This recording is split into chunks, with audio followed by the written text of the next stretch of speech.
Assalamualaikum warahmatullahi wabarakatuh. Perkenalkan, nama saya Eko Zarwono dari Fakultas Perikanan, Program Studi Budaya Perairan, semester 6. Ya, di sini saya akan sedikit menjelaskan tentang transgenik.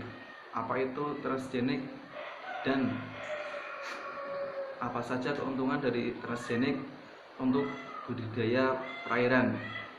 Mungkin banyak yang sudah mengetahui transgenik itu apa dan contoh-contoh dari transgenik tersebut. Di sini saya akan sedikit menjelaskan tentang apa itu transgenik. Transgenik atau yang biasa dikenal dengan istilah perbaikan mutu dari suatu genetika yang bertujuan untuk meningkatkan suatu produk maupun produktivitas ikan. Adapun transgenik yaitu bisa dilakukan dengan berbagai macam cara, antara lain sebagai berikut. Cara transgenik yang pertama yaitu dengan cara menguatkan atau penguatan atau juga yang disebut dengan hibridasi.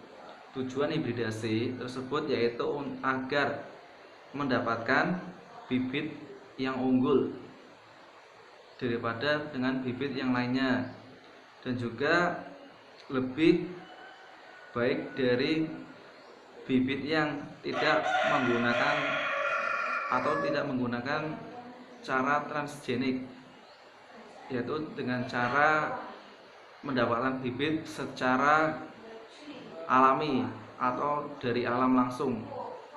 Dengan menggunakan metode transgenik tersebut, maka bibit yang dihasilkan akan lebih baik kualitas dan juga mutunya daripada bibit yang didapatkan secara langsung dari alam.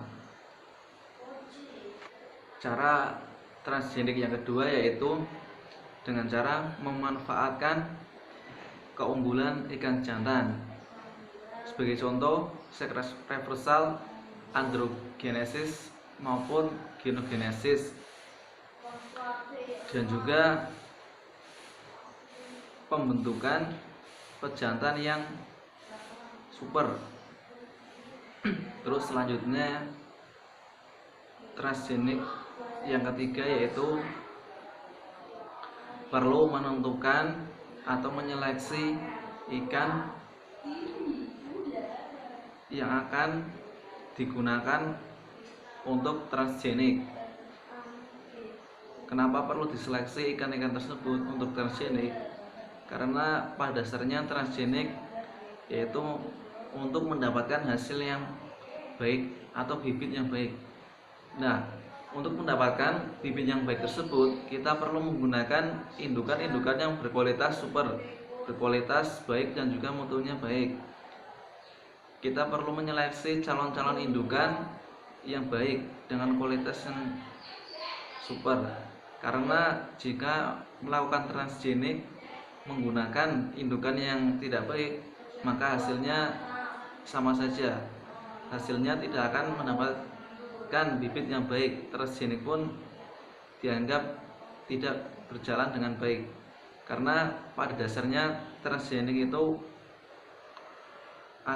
untuk menciptakan atau membuat bibit-bibit yang baik dan juga berkualitas tinggi. Jadi kita harus menyeleksi calon-calon indukan itu agar kita mendapatkan calon indukan yang benar-benar memiliki kualitas yang baik dan juga terhindar dari penyakit, agar transgenik tersebut berjalan dengan baik dan mendapatkan hasil yang sesuai dengan yang diharapkan, yaitu mendapatkan bibit yang baik dan juga unggul.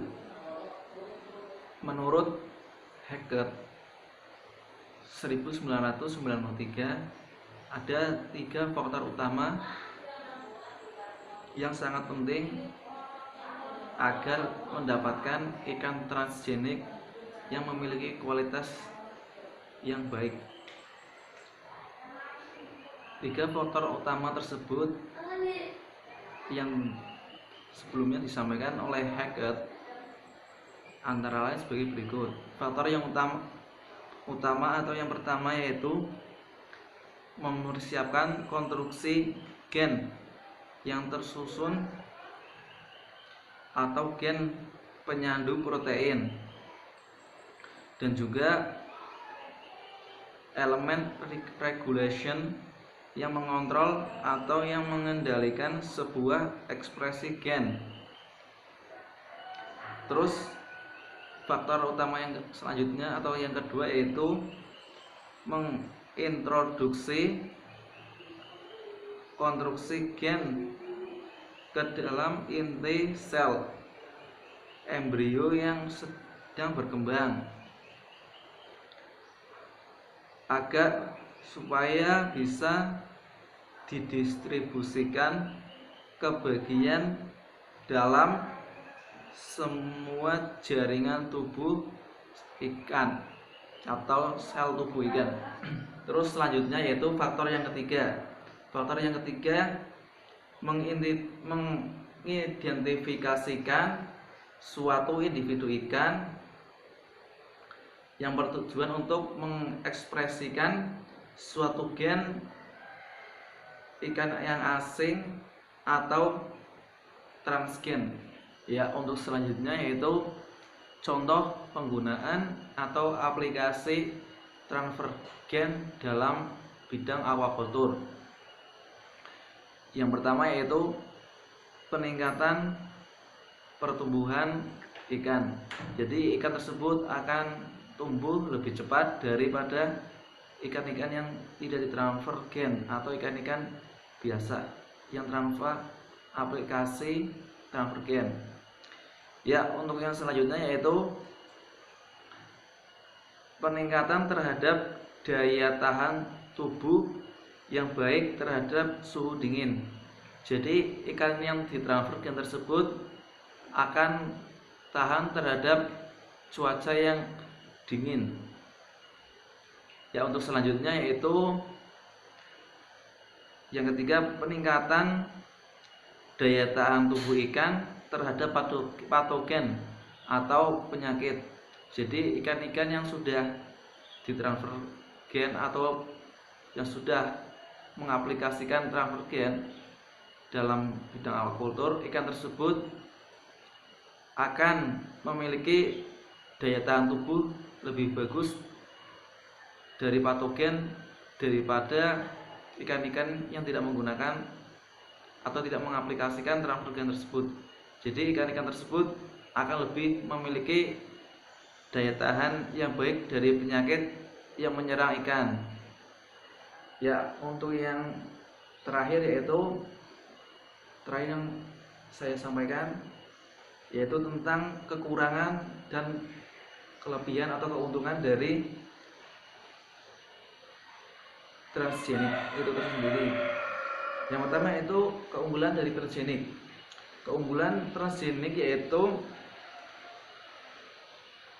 bisa membuat individu ikan yang baru atau bisa mendapatkan jenis spesies ikan yang baru melalui transgenik itu sendiri.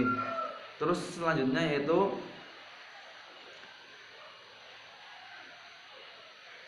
produktivitas ikan naik. Terus bisa juga menemukan di bidang kesehatan, yaitu melalui penelitian-penelitian yang dilakukan tersebut nantinya bisa mendapatkan data atau hasil yang nantinya bisa digunakan untuk di bidang kesehatan.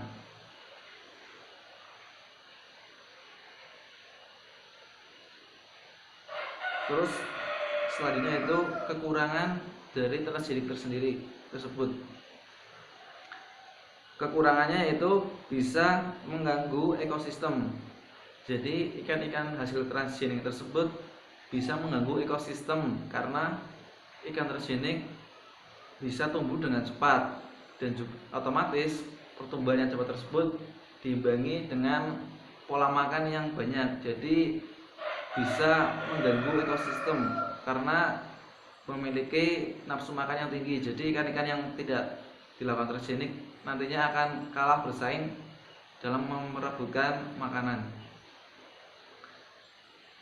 Terus selanjutnya itu kekurangan transgenik yaitu biaya.